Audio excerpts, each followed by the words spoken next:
사람들의 생활 환경도 다 틀립니다. 그런데 우리는 하나의 공통점을 가지고 있습니다.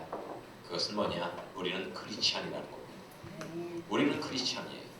할렐루야. 아멘. 크리스찬이라는 것은 하나님의 자녀가 되었다는 의미입니다. 하나님의 자녀가 되었다는 것은 하나님의 엄청난 권세를 내가 실질적으로 부여받았다는 의미를 가지고 있습니다. 마귀의 자녀는 마귀의 권세를 부여받습니다. 사망, 질병, 불행, 절망, 파괴의 권세를 부여받는다는 것이죠. 이들의 인생은 지옥을 향해 달려가는 파열된 브레이크를 가진 고속열차와도 같습니다. 하지만 하나님의 자녀가 된 우리 크리스찬은 하나님의 권세를 받았습니다. 생명과 치유와 행복과 희망과 창조적인 권세를 말입니다. 아멘. 아멘. 우리들은 십자가의 브레이크를 밟으면서 천국을 향해 조금씩 방향을 틀으며 가는 예수 열차를 탄 사람들입니다. 예수 열차. 아담의 불순종으로 우리는 마귀의 자녀가 되었습니다. 그래서 축복받을 수 있는 문이 근본적으로 닫혀버렸습니다. 하지만 예수님의 순종으로 하나님의 자녀가 된 우리들에겐 축복의 문이 활짝 열려졌다는 것이에요. 전에는 우리가 지옥의 저주를 끌어올렸습니다. 하지만 이제는 천국의 축복을 끌어내릴 수 있는 그런 권세가 주어졌다는 것입니다. 참으로 놀라운 기적이죠. 이거보다 더 큰 기적은 없습니다. 이제부터 우리는 천상의 축복을 받고자 하는 열망을 가져야 합니다. 뜨거운 마음을 가져야 돼요. 여러분들은 이제 예수 그리스도의 이름으로 천상의 모든 축복을 끌어내릴 수 있는 그런 권세가 있습니다. 그 권세를 사용하시기를 축원합니다. 천상의 축복은 세상이 주는 정욕적인 축복과는 근본적으로 틀립니다. 갈라디아서 5장에 보니까 천상의 축복이 나옵니다. 사랑, 희락, 화평, 오래 참음, 자비, 양선, 충성, 온유, 절제, 겸손, 정직, 용기, 이러한 12가지의 성령의 역사로 주어지는 천상의 축복이 우리에게 임한다는 것입니다. 천상의 축복들은 우리 영혼을 풍요롭게 하지요. 천국 삶의 질을 결정짓는 것이 바로 천상의 축복입니다.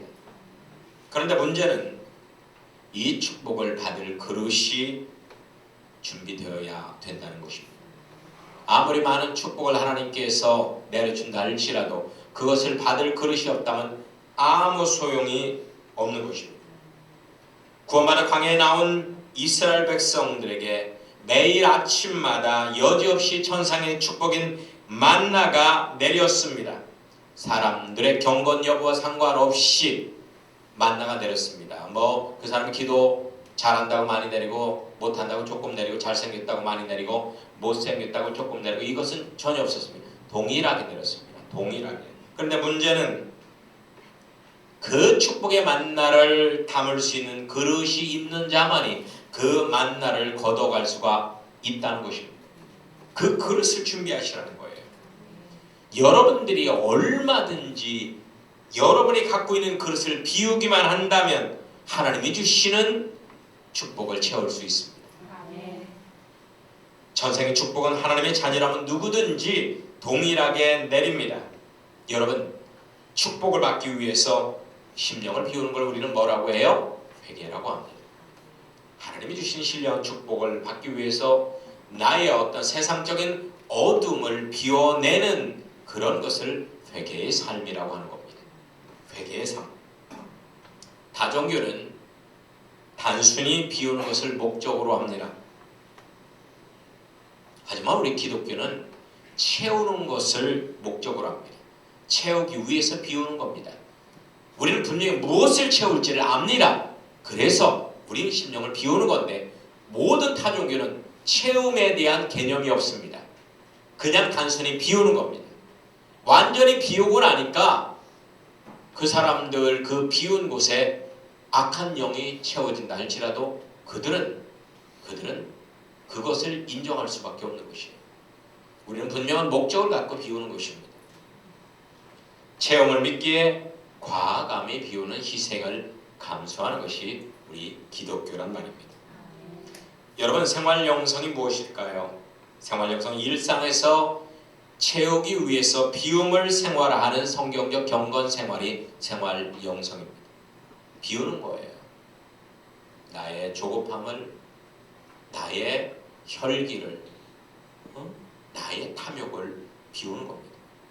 예수 그리스도를 통해서 받을 천상의 축복을 열망하면서 비우는 것입니다. 여러분, 이미 2000년 전에 골고다 언덕에서 하늘 문은 활짝 열렸습니다. 그 이후로 끊임없이 그 열린 문을 통해서 천상의 만나가 여러분들에게 공급되어지고 있습니다. 그런데 우리는 그 천상의 축복을 경험하지 못하고 살고 있어요. 왜일까요? 왜 그걸 경험 못할까요? 우리에게는 실제적인 만나가 없습니다. 신학적이고 문자적인 만나만 차고 넘칩니다. 우리의 영혼을 실제적으로 새롭게 하고 우리의 삶을 능력 있고 거룩한 삶으로 변화시킬 수 있는 가정의 평화를 가져다주고 직장의 풍요를 가져다주고 이러한 실질적인 만나를 우리는 얻지를 못하고 있다는 겁니다. 그러다 보니까 수많은 철새 교인들이 입맛 따라 이 교회 저 교회로 몰려가는 현상들이 있게 되고요. 그러다 지치면 가난한 성도가 돼서 나홀로 목회적인 성도가 되어서 집에서 홀로 신앙생활하는 사람도 많이 늘어난다고 합니다. 왜 나에게 이런 은혜가 안 오는 거야? 왜 하나님은 나에게 역사하지 않는 거야? 나는 버림받은 것이 아닐까? 이렇게 고민하는 분들이 있을 거예요. 문제가 뭘까요? 문제가 나에게 있는 것일까요? 하나님께 있는 것일까요? 여러분, 하나님은 결코 감정적인 분이 아닙니다. 이랬다 저랬다 하면서 변덕을 부리는 그리스 로마에 나오는 그런 신이 아닙니다.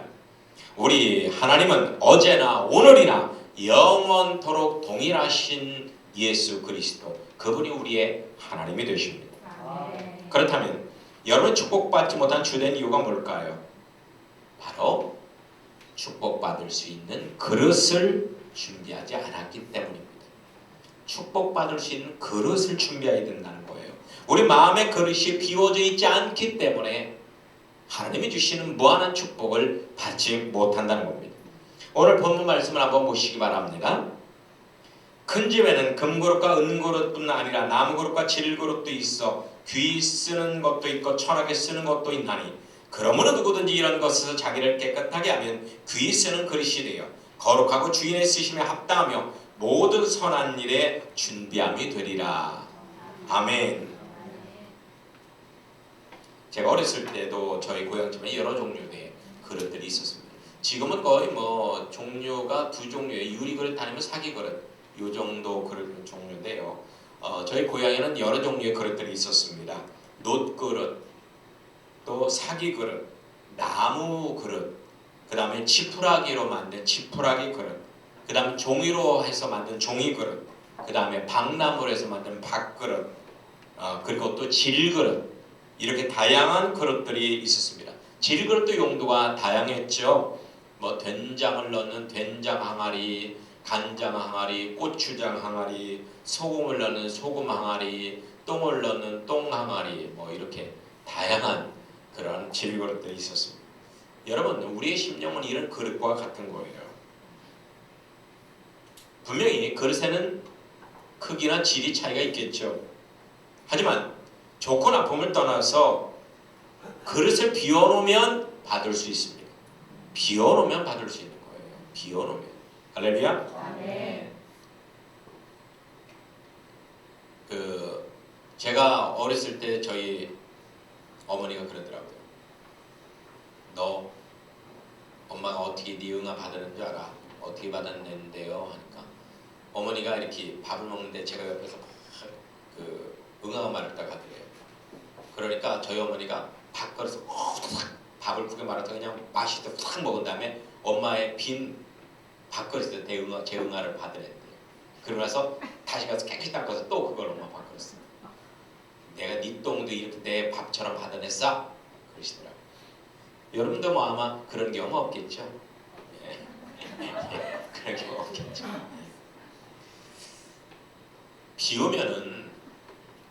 비우면 원하면 밥그릇도 되고 국그릇도 되고 똥그릇도 되는 거예요. 비워야 돼요. 여러분이 선택할 수 있는 겁니다. 축복은 빛입니다. 빛과 어둠은 공존하지 못합니다. 어둠을 몰아낼 때 빛이 채워지는 원리입니다. 우리가 할 일은 뭘까요? 우리 심령의 그릇을 비우는 거예요. 우리 심령을 채우고 있는 어둠을 비우는 거예요. 그러면 자동적으로 예수 그리스도를 통한 천상의 빛이 우리 심령 가운데 채워지게 되는 겁니다. 아멘. 그렇다면 우리 마음의 그릇을 채우고 있는 어둠들을 한번 알아보도록 하겠습니다. 첫 번째는 교만의 어둠이 있습니다. 이 교만의 어둠은 하나님을 신뢰하지 않고 자신의 생각이나 계획을 신뢰하면서 생기는 지옥의 기운입니다. 하나님이 왕이 아니라 내가 왕이 되어서 사는 그러한 독단적인 태도죠. 이것이 우리 마음을 채우면 어떻게 될까요? 무리해집니다. 반항적으로 변해요. 불순종하게 되죠. 사람을 무시하게 됩니다. 판단하고 정죄하고 비판하는 그런 많은 열매들을 맺게 되는 것입니다. 여러분, 교만은 패망의 선봉입니다. 사탄, 루시퍼, 사울왕, 느부갓네살 왕, 하만, 가룟 유다가 이 교만함 때문에 망했습니다. 교만은 우리의 눈과 귀를 막아서 분별력을 상실하게 만듭니다. 모든 신령한 은혜를 차단해버립니다. 자신은 다 갖고 있다고 착각하기 때문에 그러는 것입니다. 아무리 장대비 같은 은혜가 쏟아진다 할지라도 교만의 뚜껑을 딱 닫아놓고 있으면 소용이 없어요.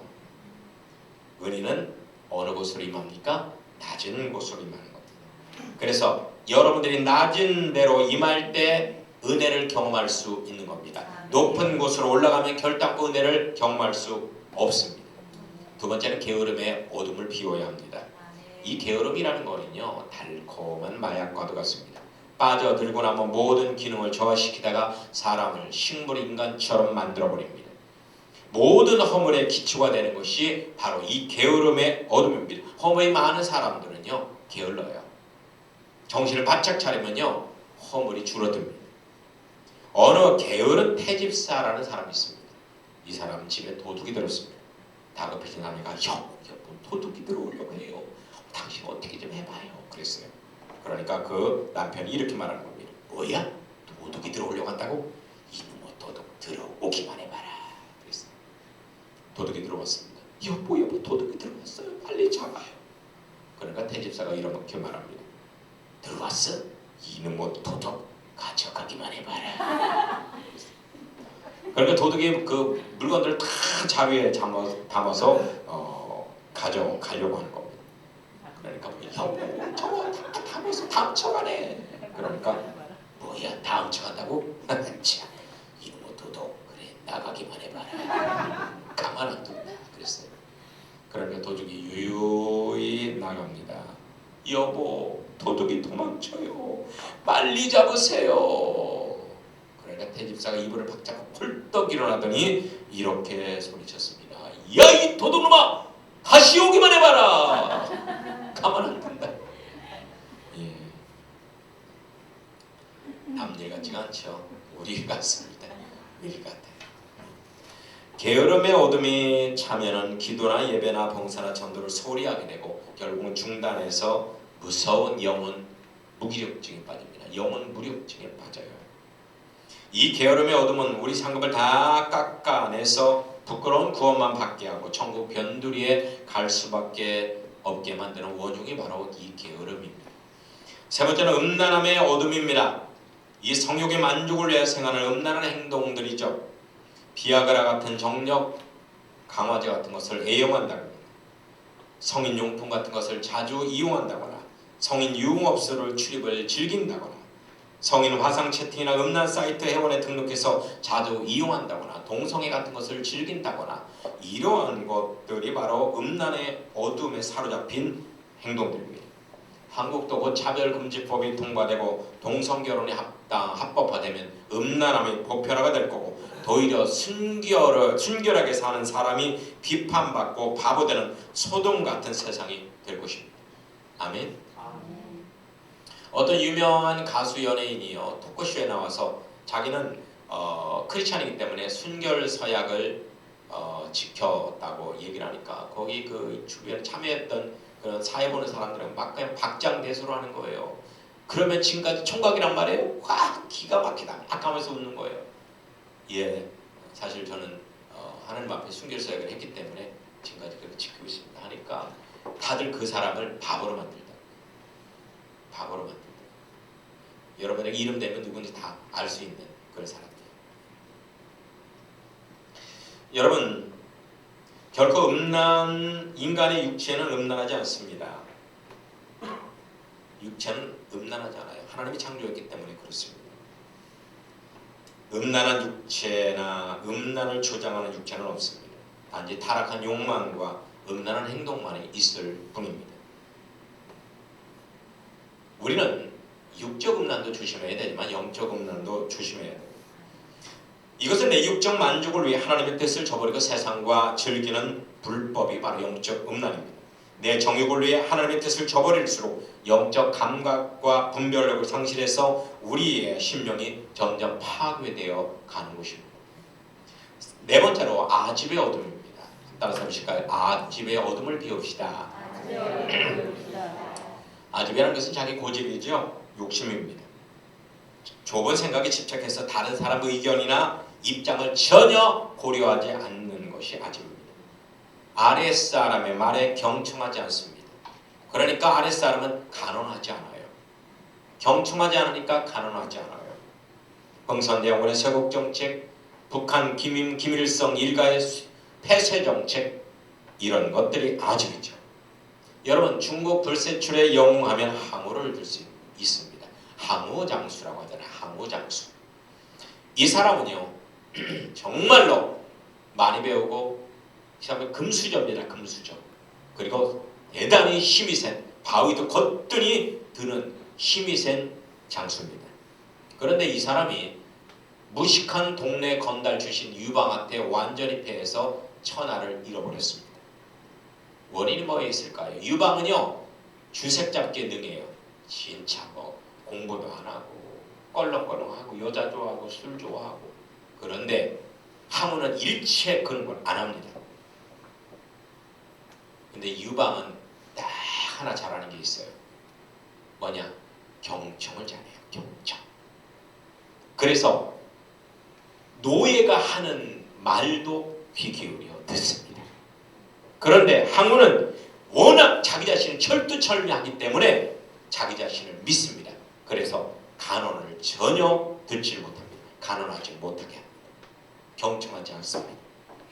이것 때문에 동네 건달 출신인 유방에게 천하장사 항우는 패하게 됩니다.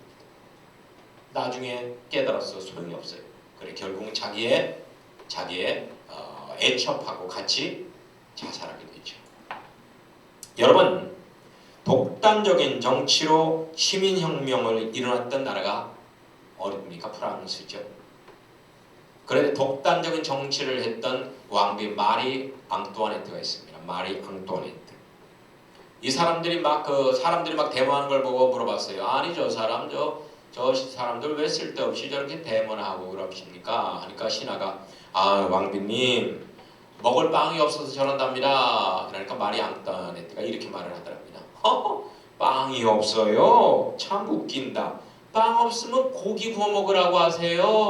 그러고 쓱 들어가더래요. 여러분도 그렇게 하세요. 빵 없으면 고기 구워 먹으세요. 그래서 그 아집으로 그 남편과 그녀는 결국 단두대에서 목이 잘리는 그런 비극을 맞이하게 됩니다. 아집의 어둠은 모든 이의 이익을 추구하지 않고 오직 자기 자신, 자기 가정, 자기 정당, 자기 나라의 이익만 추구합니다. 그러다 보니까 본질을 상실하고 엄청난 비극을 초래하는 것이 바로 아집입니다. 다섯 번째는 질투의 어둠입니다. 아가서에는 질투는 뭐라고 나오냐면요. 한번 따라서 봅시다. 질투는 지옥불같이 잔혹하다. 지옥불같이 잔혹한 것이 질투라는 거예요.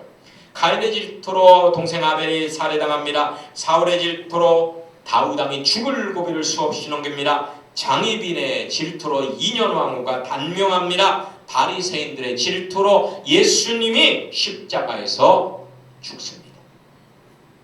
질투는 인자한 사람도 괴물로 만들어버리는 무시무시한 어둠이 질투입니다. 질투는 교만의 또 다른 이름이기도 합니다. 의부증, 의처증은 질투의 산물이기도 합니다. 이것들은 가정을 파괴하는 무서운 어둠입니다.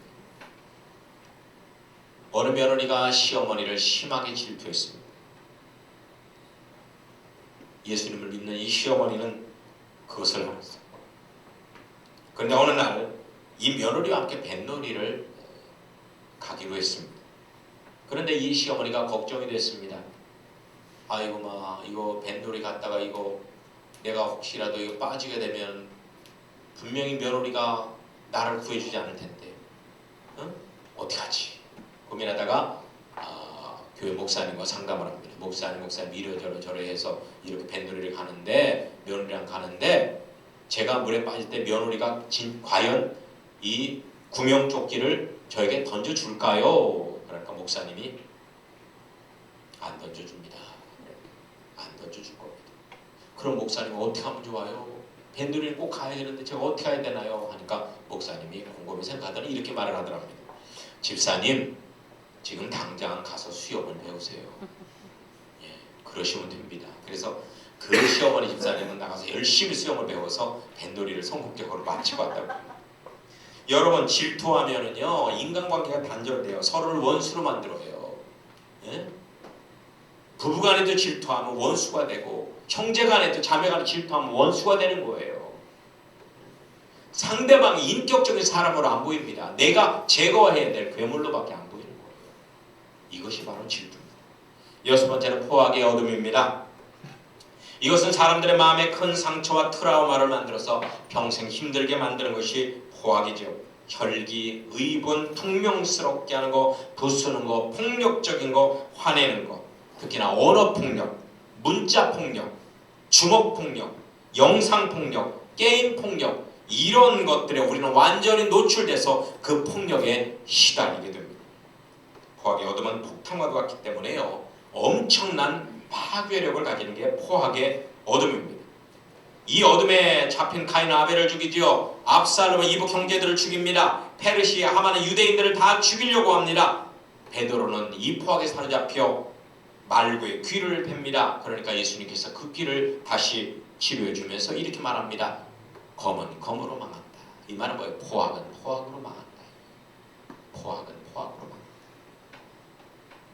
일곱 번째로 마지막으로 거짓의 어둠입니다. 따라서 해보십시다. 거짓의 어둠을 몰아냅시다. 나의 유익을 구하는 검은 것이든 타인의 유익을 구하는 하얀 것이든 간에 거짓의 어둠은 몰아내야만 합니다. 거짓은 위선을 낳습니다. 진실을 매장시키죠. 자기의 유익을 위해 발뺌하게 하는 것이 그 거짓의 어둠입니다. 엘사의 몸중 게하시의 거짓말, 아나니와 삽비라의 거짓말이 그것이죠. 한 번은 제가 중국집에 짜장면을 시켰습니다. 근데 30분이 돼도 안 오는 거예요. 그래서 전화를 했습니다. 여보세요, 짜장면 시켰는데 왜 이렇게 안 와요? 하니까 아이고 사장님 지금 출발했습니다. 그러는 거예요. 그런데 잠시 후에 제가 아는 사람이 또 와갖고 그 사람 위해서 제가 짬뽕을 하나 더 시켰어요. 여기 짬뽕 하나 추가할게요. 그러니까 그 주인이 그러는 겁니다. 아이고 출발한 줄 알았는데 아직 안 갔네요. 같이 보내드릴게요. 그래서 그때 저는 거짓면이라는 것도 곱빼기로 같이 먹었습니다. 거짓면도 곱빼기로 먹었어요. 여러분, 이 7가지 어둠들이 우리 안을 가득 채우고 있습니다. 우리가 하늘의 신령한 축복을 받으려면 이 어둠들을 비워내야만 합니다. 예수 그리스도의 이름으로 눈물로 씻어내야 됩니다. 예수님의 보혈로 씻어내야 합니다. 비워지면 하나님의 축복이 채워지는 겁니다. 아사주생이에요. 내 심령의 은혜로 채워지면 삶에 감동이 있습니다. 삶에 기쁨이 있습니다. 삶에 행복이 있습니다. 삶에 활력이 넘치는 것입니다. 예수 그리스도가 주는 신령한 복으로 충만한 여러분이 되기를 예수님의 이름으로 축원합니다. 아멘.